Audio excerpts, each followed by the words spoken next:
Great defeaters, new and old, welcome back to another episode of The Breakdown with your hosts, BaseDaKID, Tony, the Pugilist Boy, and we are the children of the game.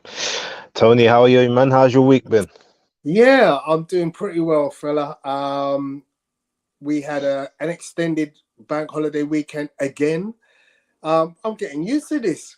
These 4-day weeks, they're not too bad. This could be a nice thing, but alas, we all know it's a one-off for this year. But it's pleasurable. We had a couple of days of sun. Unfortunately, that doesn't seem to appear that it's going to last for too long. But during that period, we was able to see some good football. My team, of course, successful. Shan't talk too much about yours. But yeah, we're happy. We're just happy. Good weekend. Cool. Any trophies this season for you guys? Just, yeah. I mean, you bought it there, so. All right, say none. Say I'll less. Say take the less. smoke, brother. I'll take the smoke all day. All right, say none. All right, let's greet the great defeaters. Let's get into it. We want to try and keep this one quick for you guys. All right. So big up. First in the house was Fight Fan Danny. Big ups, Base and Pugilist. Thank you very much for your attendance as always, Dan. Spoker D. Big up, my friend. Jam Down 187. Always there. Big ups to yourself. Jonah 31. G Chain in the house. Big up to yourself. And Skyliner, the editor, and anybody else who is in there. Big ups to yourself for joining us this evening. We appreciate that we're competing against Champions League football, but it is what it is. Dark Side of the Moon, Dr. Wolf Tickets. Welcome, What's fellas. good?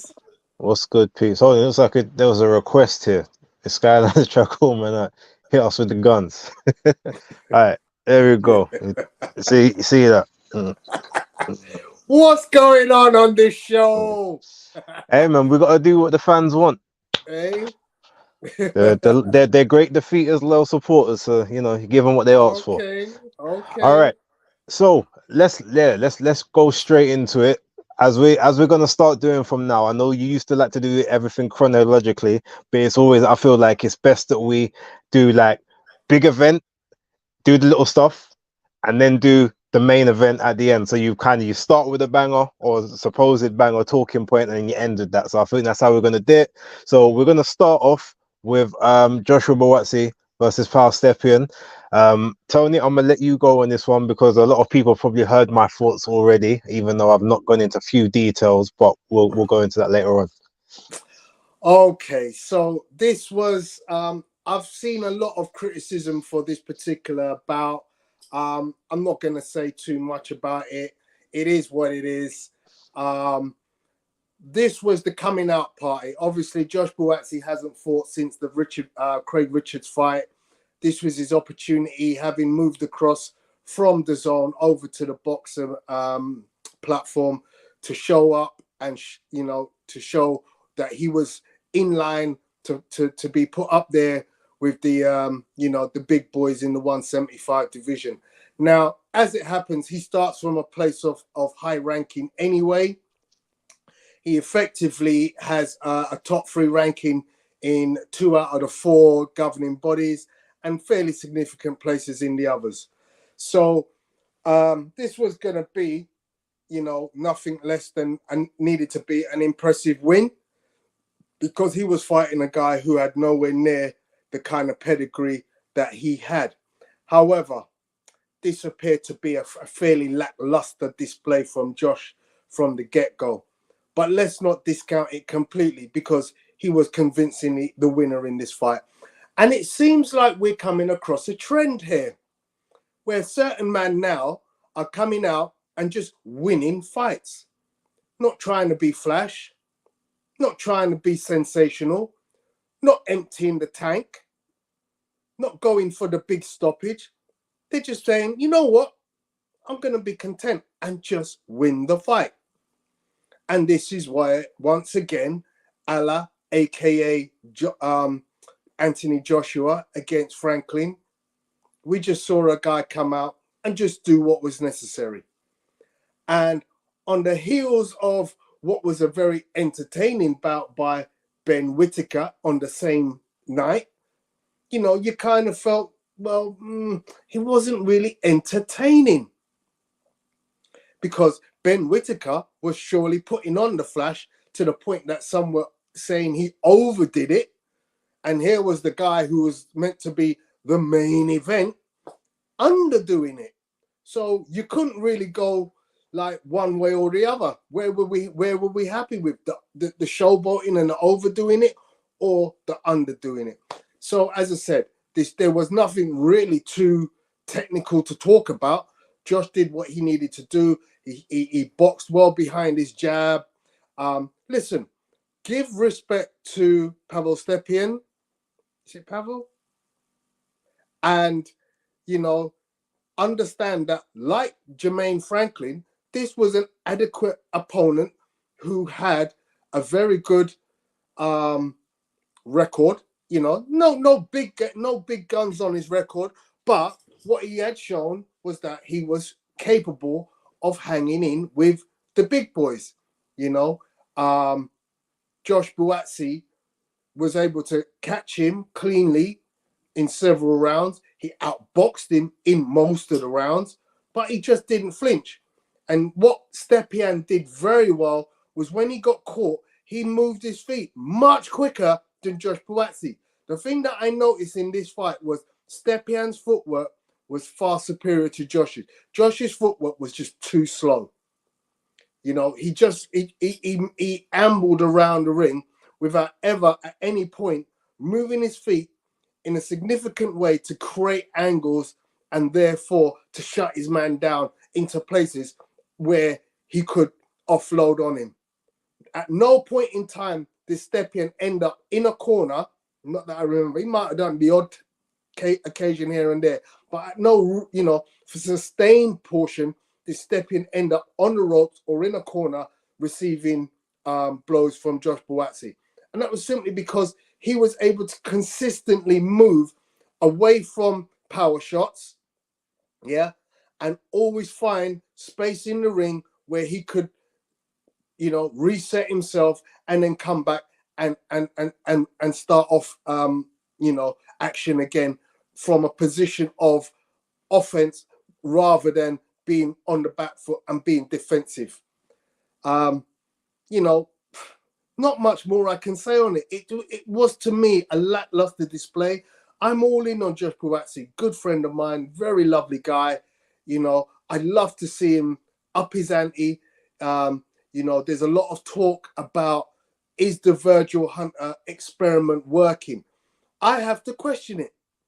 Because to me now, after 3 years with Virgil Hunter, I ain't seeing anything that's making me go, oh yeah, he's learning a few things that are going to, you know, make him a force to be reckoned with or a threat to the top two in the division. You know, and that is why now people are scratching their head saying, well, can he even get past a Dan Aziz? You know, whereas a year ago, Dan Aziz was way down in comparison to where Josh Buatsi is. But in that period of a year, Dan Aziz's stock has risen so highly that right now, Dan Aziz is also in top 3 in 2 out of 4 governing bodies and highly ranked in the other 2, to the point now you could honestly say that could be a pick and fight.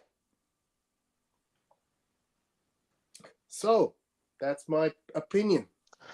Okay, so before I kind of go into my overall thoughts on the contest and everything, what I will say, let me go into just some of the technical things I liked from both guys. So Joshua Buatsi, I liked how he was trying to vary his jab, right? He was tapping tapping Stepian's gloves quite a bit, just trying to see if he could work out where openings might pick out every time he sort of stepped forward. The way he was sort of stabbing to the body, seeing if Stepian would lower his guard for him to be able to shoot over the top. I like the fact that Stepian, for the most part, never actually bit on a lot of those those feints, and he always kept his guard was extremely nice and tight. I really liked the fact that he kept that tight guard. Elbows were tucked in for the duration. Nothing really got through clean. Um, and yes, as you said, his footwork compared to Buatsi's, like his footwork was like a ballerina. He was graceful throughout the entire fight. And I love the fact that he never threw one shot in the entire fight without having his feet directly underneath him with a centered base and grounded sort of to the floor. So there was no occasion where he threw himself off balance, throwing a shot at Buatsi, or he got knocked off balance from a shot by Buatsi, because he always made sure that his feet were within range of each other in a perfect stance for himself. So that's one thing I didn't see from the previous battles that I had watched of Stepians before. So I got to give him credit for that. His footwork in that ring at that time looked elite. Whether it's elite for the other guys in the division is a whole nother story, but Joshua Buatsi definitely made his footwork look elite in this fight. As for Josh, yes, his footwork was very, very laborious, very sort of slow, not necessarily plodding. He wasn't plodding around the ring, but just there was no spring in his step. There was never any urgency in his work. It's almost like he thought, well, because I've got the power, I just need one shot, and once I catch him, it's gonna be over, and then maybe I'll throw a couple in a combo just to finish it. But I'm only here to conserve energy. And as Danny from Fight Fan TV put in the comments a little while back, the fight was changed from a 12 rounder to a 10 rounder, which to me is outrageous, to be totally honest. As a main event for a guy that is a consensus top 5 in the entire division, on your comeback fight, so you're not on the undercard of anything. You're not you're not working your way up the rankings, quote unquote. You are supposed to be a world title contender, and you're fighting in a 10 rounder because, well, there's no belt on the line. Why am I doing the extra 2 rounds? Like, I can understand obviously having a short camp and that being an issue, worrying about your gas tank or whatever, but for a coming out party, definitely that didn't really sit right with me when I heard that. And even when I was watching it, I thought, wait, why is this a 10 rounder as a main event? And and it's okay, it wasn't a technical eliminator, but really and truly it's an eliminator for the IBF. It boosts you further up the rankings. You're going to go further up the rankings for winning this fight.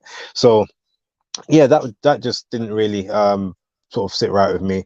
And one thing that I've saw in this fight, which I've seen in others, but I never really noticed it much, because I guess he never had to sort of find the same openings. But Buatsi is very good at exploiting openings when someone leaves an opening. He's good at being able to go around the guard, punch through the target, and sort of catch people. And then and he's able to sort of read the trajectory. Like if he knocks someone and the head's about to go right, he's able to catch them as their head's leaning and catching it at just that perfect moment before it heads back, and then the straight. He's good at sort of assessing that. But in terms of actually creating openings, he's sorely lacking. I noticed it in the Craig Richards fight. He couldn't open any. He didn't have any success. Sorry, up until any points where him and Craig were exchanging with each other. The same with Ryan Ford. Whenever Ryan Ford was tucked up, he never wasn't able to ever break his guard. It was always after Ryan threw something, he would sort of block that one, and before Ryan had the chance to reset, he would capitalize on the moment. Similar to Balotniks as well, even Dos Santos. So yeah, in terms of his actual IQ to create and find openings, that needs a lot of work. And I don't know if Virgil is the one to help him with that. I mean, the difference between I guess someone like a Andre Ward and Joshua Buatsi is that Andre Ward, even though he was an orthodox fighter, he was naturally left-handed. So he was using his dominant hand as his lead hand, and a lot of his tactics and traits were based off of him having his dominant hand first. Whereas because Josh is naturally right-handed, the same tricks and stuff that you're trying to teach him doesn't work when your dominant hand isn't what you're leading with, and you're not going to convert him to a southpaw at this point. So yeah, the link up for me isn't really working that well. Again, like 4 fights in 3 years, I haven't seen any improvements. I've not seen anything that tells me that this is how you get to the world title. Um, but that being said, look, I mean, he won the fight comfortably. I disagree with Johnny Nelson, who basically said that Stepian was just happy to see the 10 rounds and he didn't come to fight. I totally disagree with that. I think Johnny was just playing a bit of Sky Sports politics there, because I saw a Stepian in there that wasn't giving you any openings. He wasn't there for you just to tee off on him. He's there to try and create his own openings and win the bout. And there were several times he had very good success, even to the point where on 2 very weird occasions you've got Joshua Buatsi dipping low and running away like a burglar, getting hit on the top of his head because he's ducking down with no defense, trying to run out of the pocket. And I've never seen him do that before, and it just, everything just looked weird. It looked off. I can give him this one for ring rust and all of that stuff. Everyone says that's a genuine thing. It happens. I don't know. I've not been in the ring, so I can't comment on that. But if I give you that on this occasion, you don't get that. You don't get that. That same blind the next time. So yeah, with that kind of being said, it was, it wasn't a great performance. It was a sufficient performance, but I guess not a sufficient performance for, someone that did the amount of talking he done about not being on a platform where people can see me, and apps and putting in bank details and all of that talk. And you need to come with something better than what you did. Unfortunately, that's the game. So the whole thing about, well, I got the rounds in and that was good for me. Yeah, but that's not what you were supposed to do. Maybe you get the rounds in against the next guy, but this is supposed to be your statement, your coming out party, your reintroduction to the audience. And now you're just at a point where people don't care. That's literally what it's like at this point. Until you get put in now with maybe like a Anthony Yard or a Dan Aziz or a Dimitri Bivol, Artur Beterbiev, or even Alexander Vozdik, until you go in there with one of these big guys right now, it's like, yeah, there's not really much. There's no smoke on your name, and that's the worst place to be as a boxer. I don't know what kind of deal he signs. I don't know, what the money is like, but I'm assuming it's probably, good money. If, like I said, from the whole DAZN thing, it's a bit of a damning indictment to basically leave DAZN talking about, well, people can't see me, I can't display my talents, and for people to see me and know when I'm fighting, and then when they find out you're fighting, you fight like that. You might as well have stayed hidden on the DAZN platform that nobody watches, because they wouldn't have seen that, and then you could have come back in the next one and done better. But yeah, I mean, we're not even going to talk about fans leaving. There could have been all different types of reasons for that. In terms of the actual, I've said on my channel, I'm going to bring it up briefly here, even though it's not a part of the breakdown. So apologies for you guys. But yeah, the whole him doing his comeback, homecoming to Sky fight in Birmingham is about as crazy as Lawrence Okoli doing his homecoming fight to Sky in Manchester, when both of them are London guys. And you've got London and Midland rivalries, you've got South and North rivalries. Like, these guys who aren't the biggest of household names in their own territory, and you're boxing them in territories outside of that with opponents that nobody knows, and then they don't perform. The whole thing just looks like a lot of mismanagement there. And I need to see what kind of is next for me to give my full opinions. But yeah, at the moment, it's not looking good. And it's just like, again, going back to the whole DAZN and Sky Sports thing, it's almost like you pied your own face at this point, because you didn't deliver anything that the people supposedly knew you for. And that's the worst thing, not knowing, the people not caring one way or another. But again, benefit of the doubt, we'll see what happens moving forward. And I just hope that he redeems himself on the next one, and he can potentially lay claim to him being the best in the country, as he claims he is. He's going to need to be a lot better in his next performance or against his next opponent to be talking that talk. Do we want to answer some of the questions on that?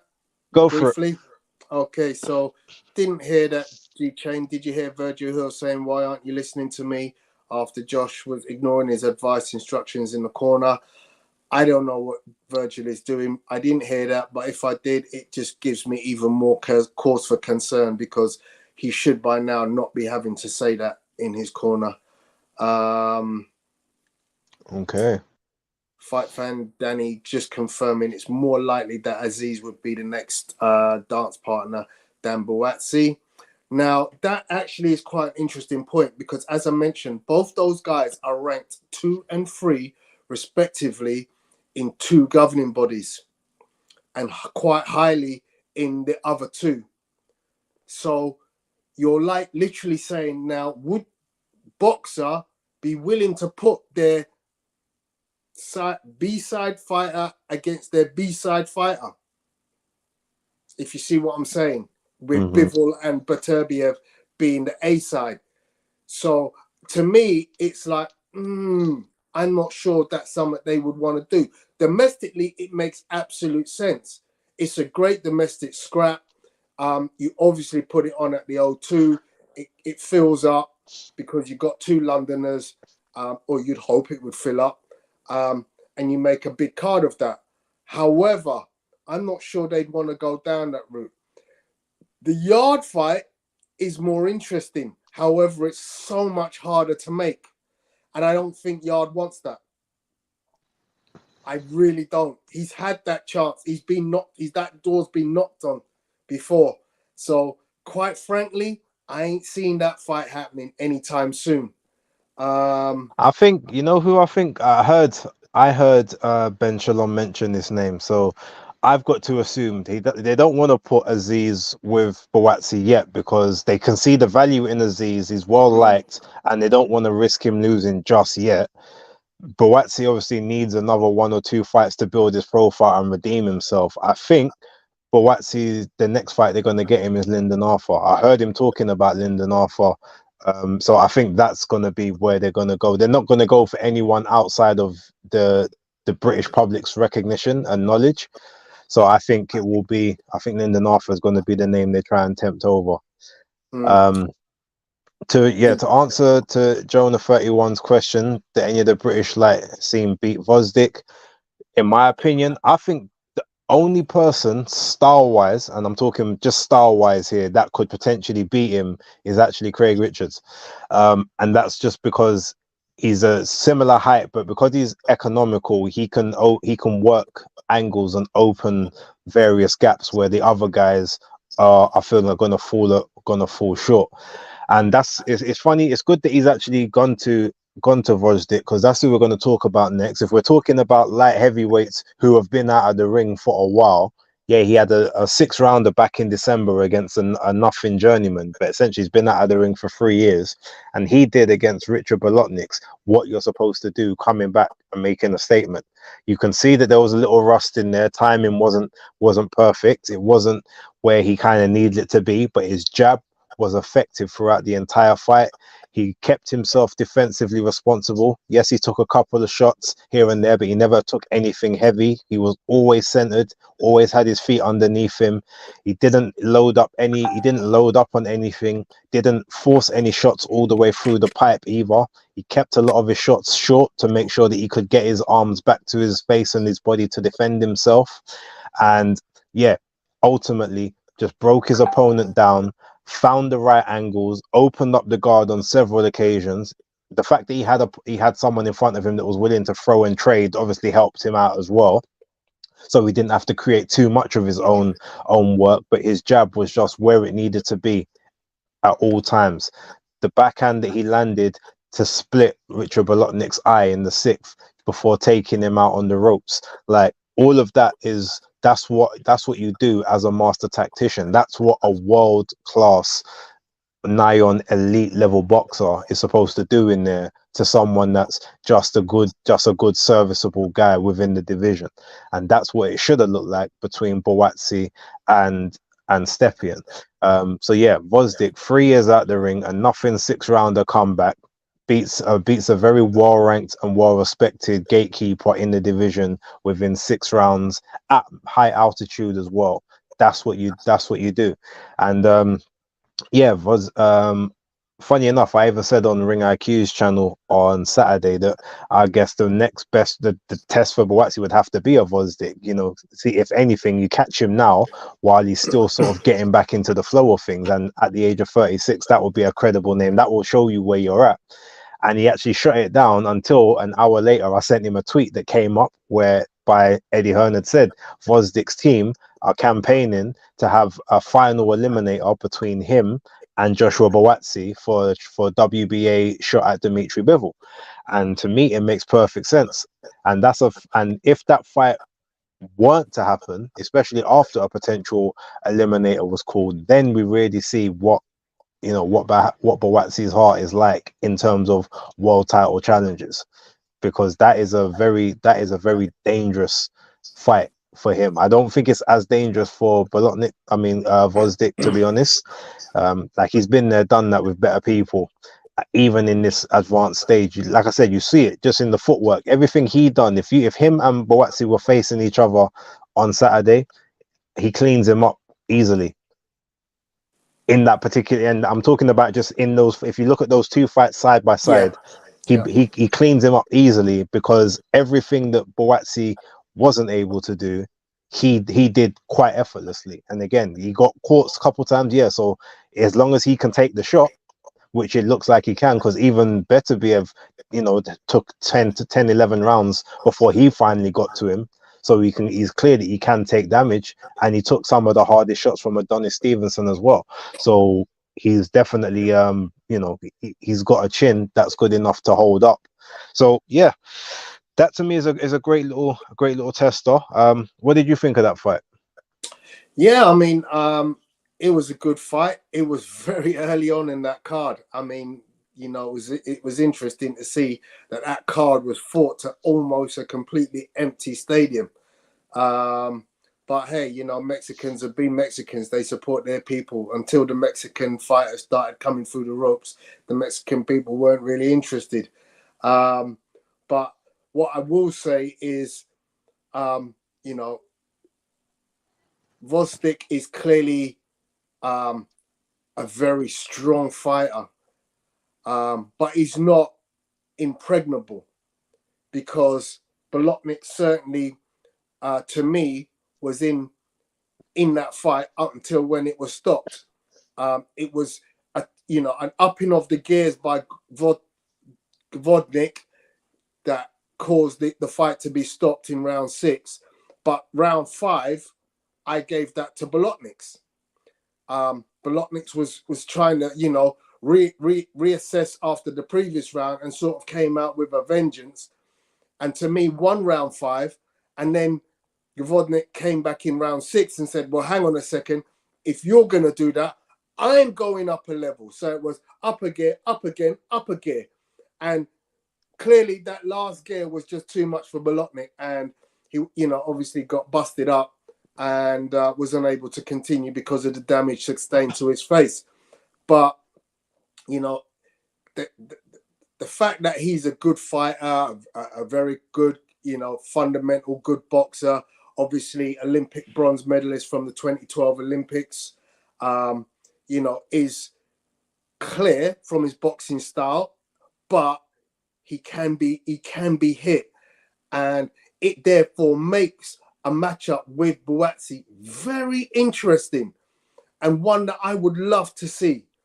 I would put this right now, I would put this as a 50-50 based on their trajectories of where they are in their career, because Buatsi obviously has age on his side. Gvotnik has the fact that he's literally just coming back from a hiatus away from the sport. And so you kind of go, which has the ascendancy at this stage? Well, here's what I'll say. I agree. I agree with you on the trajectories thing. That's definitely one of them is on the back nine, and the other one is potentially still on the rise. However, we I've seen Buatsi look better when he was younger, right, than how he's looking now. So there's nothing that suggests to me that he's reaching his peak. For all we know, maybe his peak's actually gone.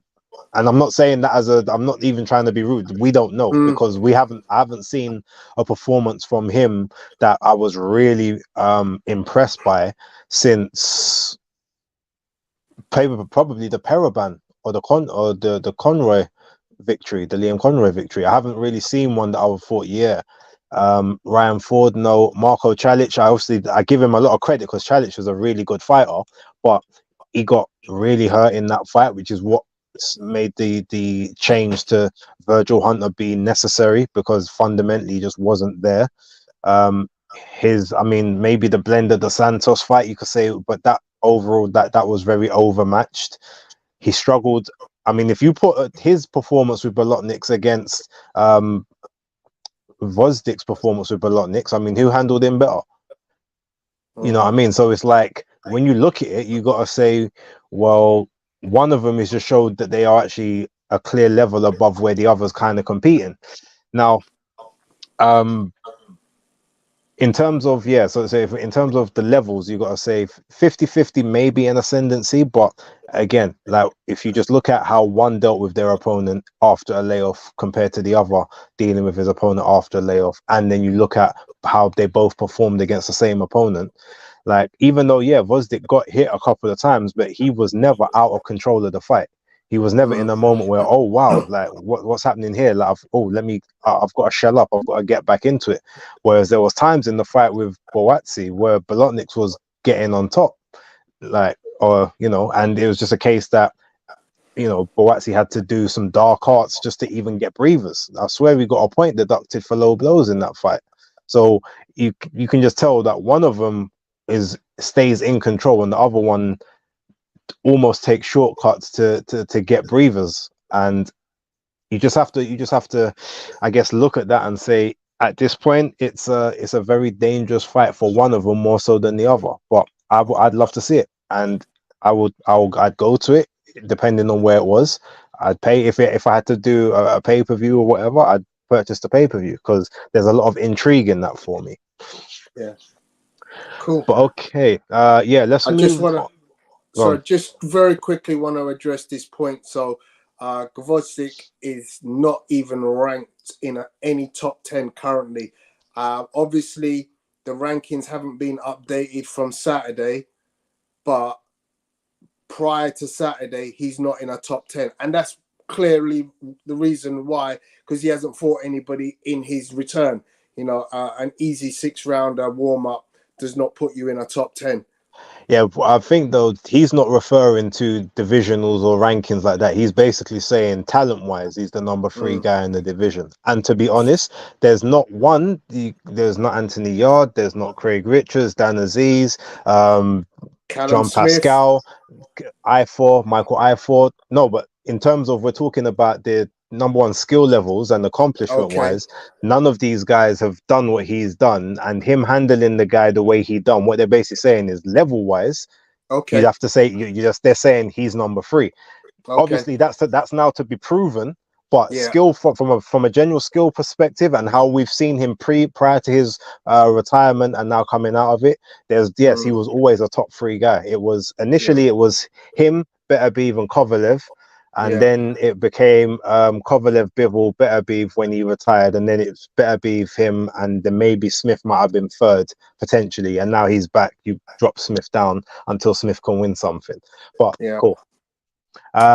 Do you want to do some of your honorable mentions before we go to Stevie, Spark, and Golaz? For sure. So just honorable mentions from the UK card up in Birmingham. Shout out to Lauren Price, who was in it was an interesting fight. I don't want to call it exciting, but it was interesting the whole time. There was never a point where I thought Lauren was ever at risk of losing. No, But sorry, it wasn't interesting at all. She washed Bavington yeah, horribly throughout every single round. It's not that's not even an honourable mention. Apart from she's the first ever British woman's champion. That's that's it. what I was gonna say. Because it's that first off, it needs to be recognised. Ben Whittaker, we all know what happened there. Well done to Ben. I myself, I think I heard you say that you weren't too displeased with the showboating. I'm not. I don't care about the showboating. Do the showboating. I'm happy to see you showboat. It's entertainment as far as I'm concerned. Tyler Denny, decent, but I think he's hit the limit. I really do. Macaulay McGowan gave him everything that made me go, Tyler Denny is no more than the domestic level fighter. KB Benjamin, didn't see that fight. Shakan Pitters dealt with Joel McIntyre very easily. Corey Gibb exacted revenge on Jimmy First. I know you was interested in that one. Mm-hmm. Is that all the That's it. honourable mentions? Okay, That's cool. it. All right, so let's go to Gabriel Galaz Venezuela versus Stevie Spark. I'll let you start on this one. Okay, so right, so this was a lightweight contest of 10 rounds. Super 26 3 lightweight. and 1. Sorry? Super lightweight. Super lightweight, excuse me. 26 3 and 1. Gabriel Golaz Valenzuela of Mexico obviously was the home fighter. Got a massive support when he walked in the ring. The noise, I mean, you can see there are loads of seats still empty at this point, but he was still very much the home favorite against Stevie Sparks from Australia, who carried a 16-2-0 record. Now, this was a back and forth match, which was very entertaining because both fighters had good points in rounds. Both won, rounds where you could go, it was a swing round. And therefore, I could expect to see scorecards which were differing for different fighters. However, that accounts for pretty much most of the first half of the fight. And as you saw by the picture, in round 6, a sustained body attack from Gabriel Golaz ended up putting Stevie Spark down. So that was clearly a 10-8 round. But following that, Stevie Spark got a good old telling off in the corner and came out in the second half of the fight and put it on the man.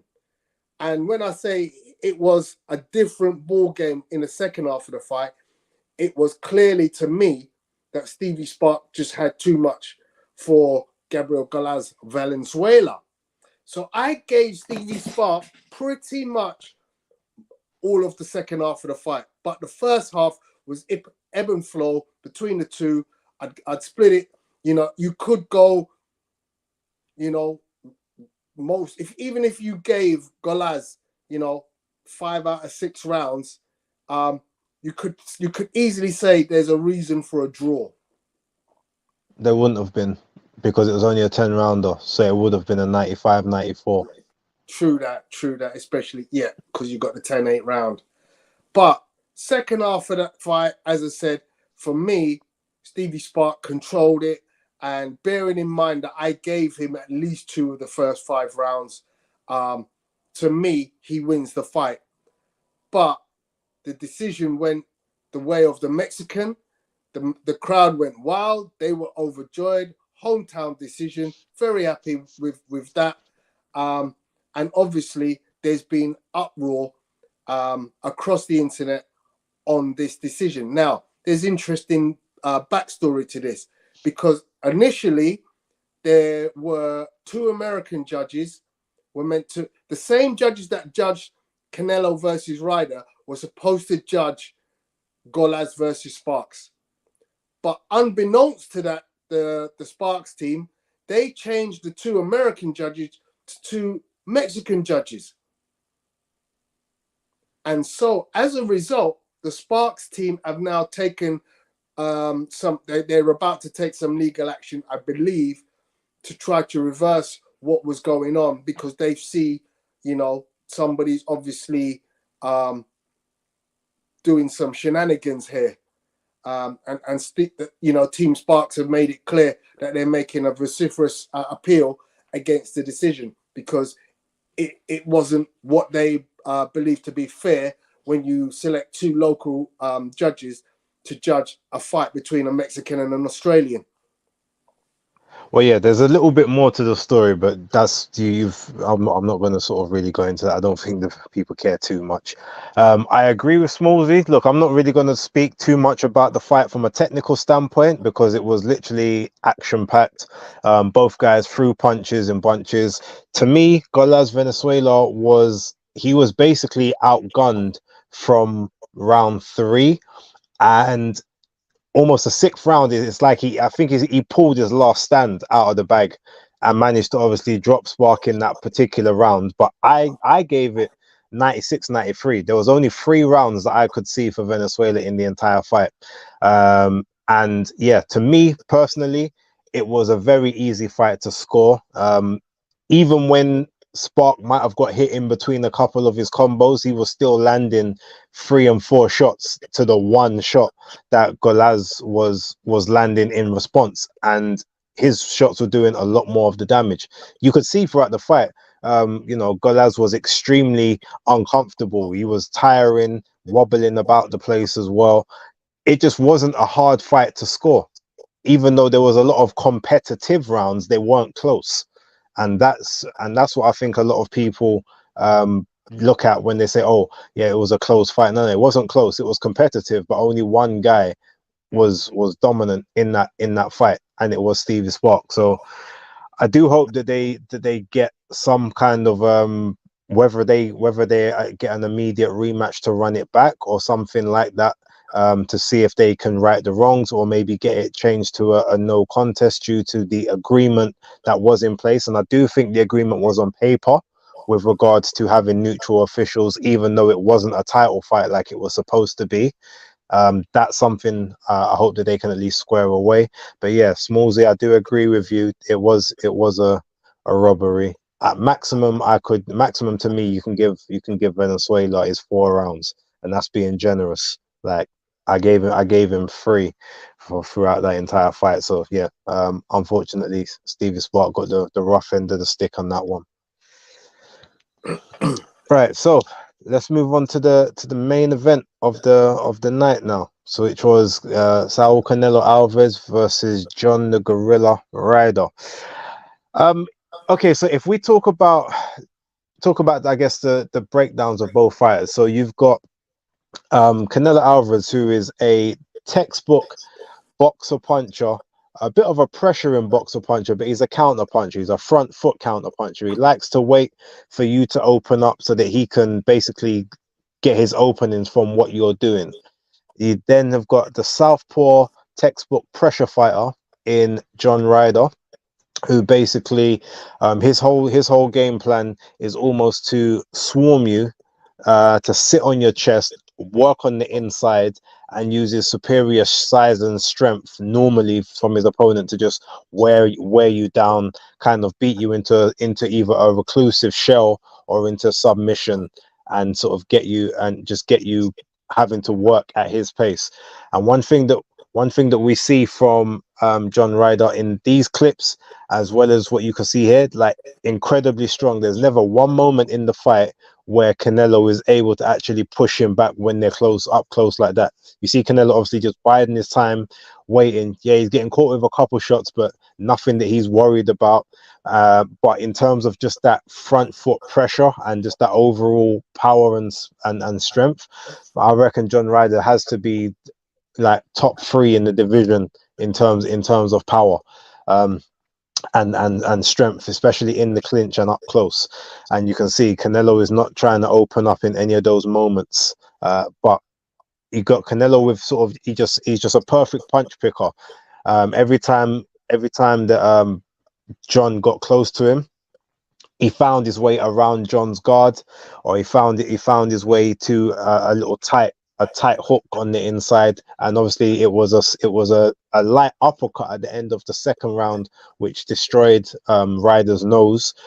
No one really noticed it until the third, because that's when he popped him again with a straight right, but the nose broke from the second round, and it was basically an uphill battle for John Ryder from there. No one gave him a chance to win the fight, but I don't think a lot of people, barring myself, believed that he would end up seeing the final bell the way he did. But I just knew, based on his previous fights, even based on the stoppage with Nick Blackwell, that he weren't about to lose the fight like that. I always knew that if he went down, he was gonna get up, and you just see the heart and the grit and the determination there. And yeah, it was a fairly comfortable performance for Canelo, barring the last couple of rounds. But I think at that point he realized, I'm not going to get this guy out of here. Let me conserve my energy, stay tucked up, because he's not going to be able to do me anything significant at this point. But he's here for the long haul, and I don't want to give him the openings that might allow him to to get a lucky shot, or to make it look a lot closer than it actually was. But yeah, big shout outs to John Ryder. Like, his tactics of staying close benefited him, because it meant that Canelo didn't have enough time to pick all the perfect shots for him, and to properly go down the guard. And as soon as he got knocked down in that fifth round, he stuck closer to him moving forward, just to make sure that Canelo couldn't get that necessary range and extension on the shots afterwards.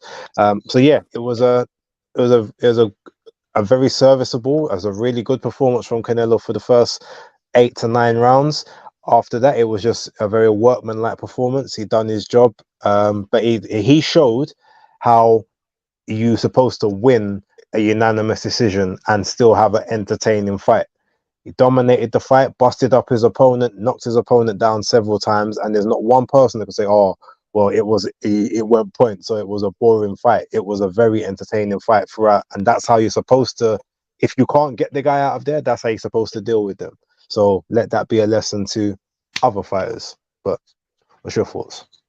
Yeah, I couldn't agree any more than that with that last statement, because, as I mentioned earlier, there is winning, and then there's winning with effort and style and heart and determination, which is something you could never say Canelo is lacking. Look, I like John Ryder. I've got a lot of time for John Ryder. I've known John a long time. Again, a boxer that I've seen up close and personal several times in the ring, and he is Mr. Heart on the sleeve. He works hard.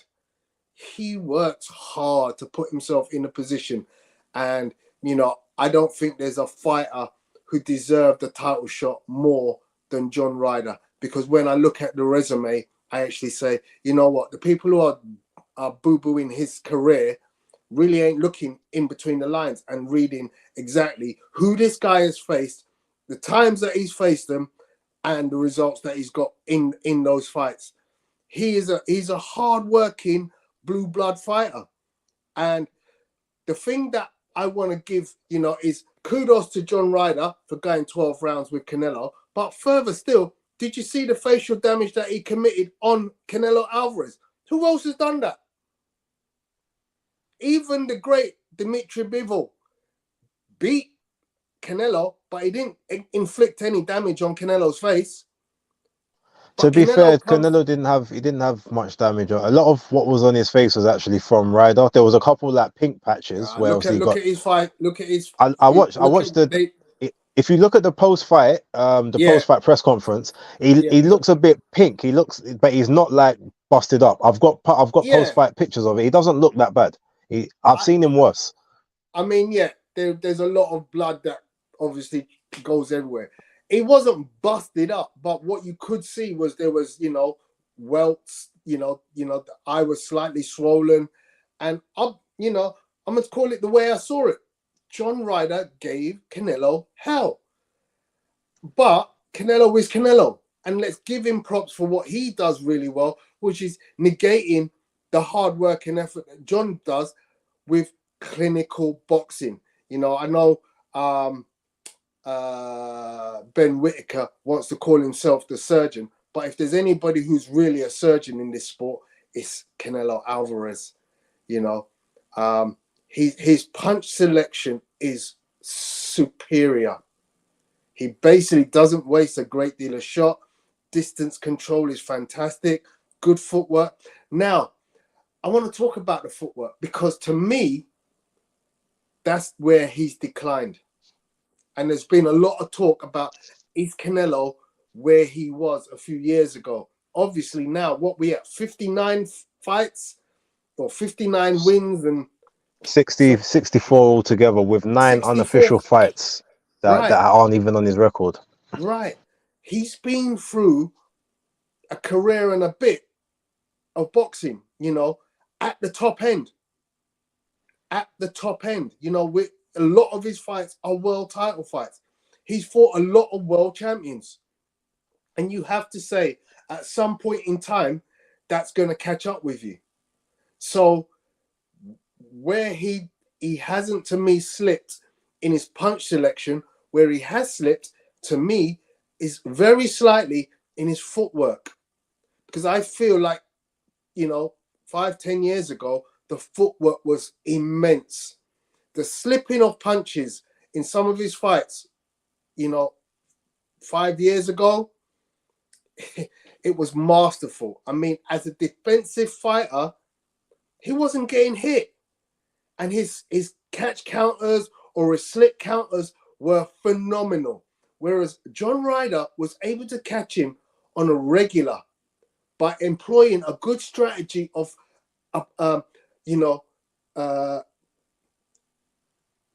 intelligent pressure on Canelo. You know, you obviously saw during some of those clips, he's using that shell to put himself into a position and then work the body of Canelo. Now, in previous years, Canelo would have eaten John alive, I'm pretty certain.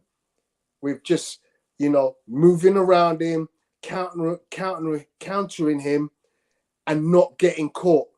Whereas in this fight, John was able to catch him a hell of a lot, and therefore he was far more invested in this fight by way of an opposition than I felt that he could have been had this fight taken place 10 years ago or 5 years ago.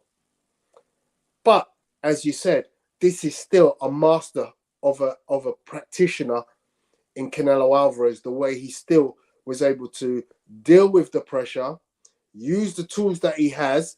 The other thing that I have to bear in mind is the injury that he had to his wrist, which he had operated on. Obviously, he does mention it in his post-fight that he was a little bit slow in the early rounds, but we expect that of Canelo. He normally gives away early rounds, but he was still able to control from the early rounds. But I kind of felt like, you know, this wasn't the killer, but he warmed into it, and it's good to hear that he felt that by the end of the fight, he had completely had good faith in the wrist. Cool. If there's any comments, or it looks like we've got a super chat there. Alexander Wilson, thank you very much for the $5. Says, am I crazy? Because I think this Canelo wouldn't beat David Morrell. No, you're not crazy. That would definitely be a very, very competitive fight at this point. But I couldn't say he wouldn't beat him. I still think at this point he would. Just by I think he would just have enough left. But yeah, this is one of the situations, again, a bit like what people say with Benavidez. If you're gonna, you best take them now before I think Morrell more so than Benavidez, personally, in my opinion. Like, Canelo deals with Benavidez at any point. There's things that people forget that David Benavidez has against him, the same way Canelo's got stuff against him. But with David Morrell, if you let him have more experience as a pro, that's when he becomes a very, very dangerous proposition. So again, you kind of have to take him now before he's had all of the necessary rounds and all the necessary step up fights, in my personal opinion. But again, that's just mine. I don't expect anyone to agree with me.